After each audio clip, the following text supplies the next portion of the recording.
I'm Marilo Saison, a former OFW from Saudi Arabia for 4 years, and because of this opportunity, nakauwi po tayo for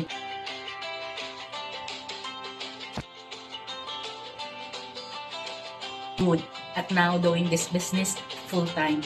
At kung ikaw, kabayan, kung gusto mo ng opportunity na pwede mong gawin part-time kahit nasaang lugar ka man, nasaang lupalop ka man sa mundo, pwede ka dito. Kahit anumang background mo sa buhay, pwede ka dito kasi online lang lahat. Everything is online. Kaya kabayan, kung gusto mo ring makauwi for good katulad ko, message mo lang ako at willing kitang i-guide dito paano to gawin. Message mo lang ako at pag-usapan natin.